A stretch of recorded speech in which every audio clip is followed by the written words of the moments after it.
Uncle আনতে তো মনে নাই, কোন তো ভুলে গেছি। নাই কি সেটা দেন, সেটা নাই সেটা দেন, তাহলে তাড়াতাড়ি ফয়সালা হবে। হ্যালো হ্যালো সবাই রে, কি অবস্থা সবার? আশা করি সবাই ভালো আছেন। নতুন একটা ভিডিওতে আপনাদের স্বাগতম, নতুন একটা রাইড শেয়ারিং ব্লগে আপনাদের স্বাগতম। এখন বাজে হলো সকাল 7:02 আর কুয়াশা তো অনেক পড়ছে, ভালোই লাগতেছে। যাই হোক, বিষয় না, তো যাইতেছি, দেখা যাক আজকে কপালে কি লিখছে।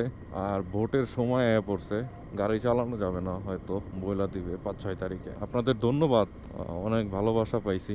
দেখেন কি অবস্থা, মেঘে পুরো পড়ে গেছে, মানে অস্থির অবস্থা। এই না দাঁড়ামু আজকে। বেরিয়ে ব্রিজ বসার পরে তারপরে পঞ্চবটির দিকে যাওয়ার সময় পুলিশ ধরে। মিউজিক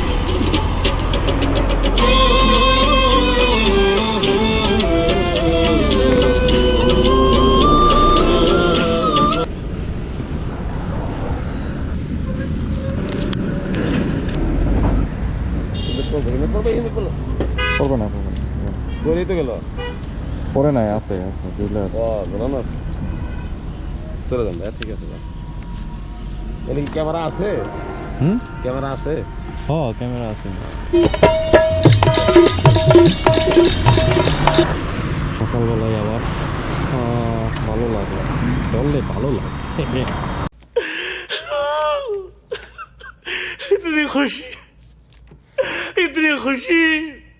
তারপরে পঞ্চবটিতে বসার পরে প্রতিদিন আইলে এরম করে। আবি না অনেক ভয়, অনেক ভয়।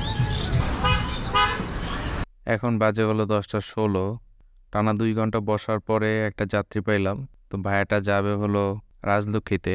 তো রাজলক্ষ্মীতে ওনার সাথে ভাড়া চুক্তি হয় আমার 180 টাকা। তো ওনাকে নিয়ে রওনা দিলাম। রওনা দেওয়ার সময় আবার পুলিশে আটকায়। আমার একটু দাঁড় করা, আবার আজকে নিয়ে 2বার দাঁড় করাইতেছে আমারে। ভাই অস্থির। না, নামা লাগবে না, নামা লাগবে, বসেন বসেন। সকালে একবার ধরলো, এখন একবার। ভালো ভালো কন্টেন্ট হয়ে গেল। আজকে নিয়ে 2বার চেক করতেছে, বুঝছেন? না না, সমস্যা নাই আঙ্কেল।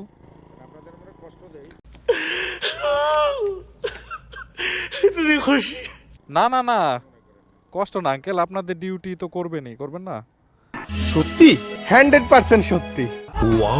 রাজনৈতিক অনেক ঝামেলা চলতেছে, এই জন্য হয়তো পুলিশ অনেক চেকপোস্ট বসাইছে, কিন্তু অনেক সেটা ধারণার বাইরে। তো ভাইয়াটাকে আমি রাজলক্ষ্মী নামাই দিই, উনি ভাবছিল আপ ডাউন করবে, কিন্তু উনি করলো না। আমাকে 200 টাকা দিল। তো আমি মোটামুটি 6 কিলো রাস্তা গাড়ি চালাইছি, এতে পাইছি হলো 200 টাকা। তো আমার মোটামুটি 30-32 টাকা করে কিলোমিটার প্রতি পাইছি। তো এরপর আর এখানে দাঁড়াই না, আমার গাড়িতে অত তেলও ছিল না, এই জন্য আমি আবদুল্লাপুর চলে যাই। আবদুল্লাপুর দিয়ে তেল নিয়ে আবদুল্লাপুর দাঁড়ানোর পর একটা আঙ্কেল, উনি যাবে গুলিস্তান। তো ওনার সাথে ভাড়া চুক্তি 250 টাকা। তো ওনাকে নিয়ে যাই। যাওয়ার সময় আসলে উনি বলে গুলিস্তানে কাজটা করা লাগবে না, যাইতে হবে সদরঘাটে। তো তারপরে আমি ওনাকে সদরঘাটে নিয়ে যাই। তো সদরঘাটে নেওয়ার পরে আঙ্কেল আমাকে 350 টাকা দেয়।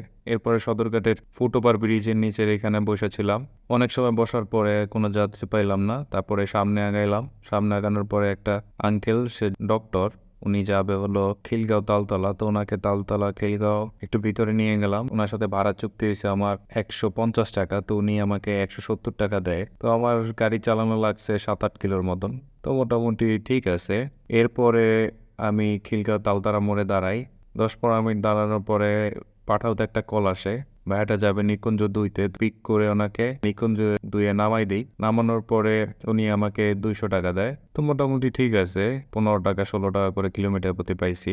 এরপরে আমি নিকুঞ্জতে দাঁড়ানোর চেষ্টা করছিলাম, কিন্তু অনেক বাইক ছিল, এর কারণে দাঁড়াই নাই। চিন্তা করলাম যে এয়ারপোর্ট যেয়ে দাঁড়াই, কিন্তু এয়ারপোর্টে গিয়ে দেখি যে জায়গা আমরা আগে দাঁড়াইতাম ওই জায়গায় রাস্তাটা খুলে দিছে গাড়ির জন্য। তো ওখানে আর দাঁড়ানোর সিস্টেম নাই। তো এই জন্য ভাবছি জসীমউদ্দিন যাই। জসীমউদ্দিন যাওয়ার কিছু সময় দাঁড়াইছি, দেখি অ্যাপসে বা কোনো কল পাই কিনা, কিন্তু আসলে কোনো কল ছিল না। এরপরে চলে যাই পঞ্চবটিতে। তো পঞ্চবটিতে যাওয়ার সময় আবার আমাকে পুলিশ ধরে। আসেন আসেন আসেন, আজকে নিয়ে 3বার।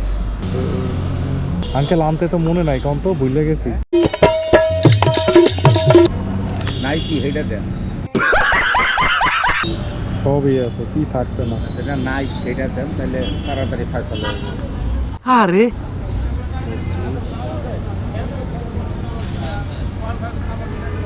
আচ্ছা, ওই রিক্সা যারা বিল করতেছে না, একটা ডাম্পিং স্লিপ দিয়ে দেয়। স্লিপ দিয়ে দেন। দেখেন নাম থেকে না মোবাইল নম্বর লিখে নাম স্লিপ দিয়ে দেন। আজকে কয়বার তো জানেন? আজকে 3বার ধরছে। Music. এই নিয়ে আমাকে 3বার সে চেক করতেছে। যাই হোক, এরপর পঞ্চবটিতে যাই। পঞ্চবটিতে দাঁড়ানোর সাথে সাথে একটা অ্যাপসে কল আসে ইনড্রাইভে, যাবে আবদুল্লাপুর। বা এটার সাথে আমি বিট করি 200 টাকায়, তো উনি 200 টাকা রাজি হয়। ভাই আচ্ছা ভাইয়া, পরে দেখা হইব। হ্যাঁ ভাই, অনেক ভালো থাকবেন। এলাকায় গেলে তো আপনার চিনতে পারবেন। ও ভাই, ঠিক আছে ভাই, ভালো থাকেন। ভাইয়াটারে পলোয়েল নামাই দিলাম। নামানোর পরে এখন যাইতেছি হলো সে আবার পঞ্চবটিতে। 200 টাকা দিল, ওই 10 কিলো রাস্তা, 20 টাকা করে পড়ছে কিলোমিটার। তো এখন আবার চলে যাবো ওই জায়গায়, কারণ কি এখন বাসার দিকে ঢুকবো। এখন এই জায়গায় বৈশা থেকে ট্রিপ মারার কোনো ইচ্ছা নাই আপাতত। তো বাসার দিকে যাবো, এটা ডাইনে ঢুইকা যাবো হাউস বিল্ডিং থেকে, সে খাল পার হইয়া তারপরে যামুগা। আবার যদি পুলিশে ধরে তাহলে আবার পুলিশের লোকের সামনে দেখা হইতেছে। যামু এমনভাবে পুলিশের সামনে দিয়েই যাবো, দেখি ধরলে তো ভালো। আবার তাহলে 3-4 বার হয়ে যাবে।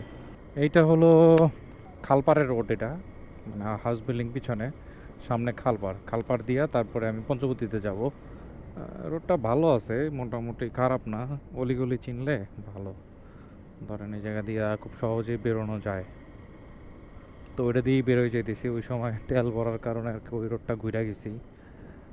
আর ধুলাও অনেক অনেক ধুলা। আজকে যদি আবার দেখুন, যদি আবার ধরে কি যাবো না, কি কয় আবার ধরবে ভাবছিল। মোট 3বার তো ধরা হয়েই গেছে। আজকে রেকর্ড করবো, রেকর্ড পুলিশের ধরার রেকর্ড করবো আজকে। এখন এই রোডটা দিয়া বেরিয়ে যাব। পঞ্চবটিতে যাওয়ার সময় গাড়িটা দেখলাম যে অ্যাক্সিডেন্ট করছে। তো আসলে রাস্তায় নামলে একটু সাবধানে গাড়ি চালানো উচিত, নাহলে আসলে পরে ঝামেলায় পড়তে হয়। তো এরপরে পঞ্চবটিতে যাই। পঞ্চবটিতে যাওয়ার পরে বসেছিলাম কিছু সময়। তো এরপরে আর ট্রিপ না পাওয়ার কারণে বাসার দিকে রওনা দেই। তো এই তো আজকে আমার মোটামুটি 1120 টাকা ইনকাম করছি। এর মধ্যে 300 টাকার তেল পড়ছে, আর বাদ বাকি টাকা আমি বাসায় নিয়ে যাইতেছি। তো এই তো ভিডিওটা ভালো লাগলে একটা লাইক দিয়ে যান, না ভালো লাগলে একটা ডিসলাইক দিয়ে যান। দেখা হবে পরের কোনো ভিডিওতে। আর কোনো মন্তব্য থাকলে করে যান। আল্লাহ হাফেজ।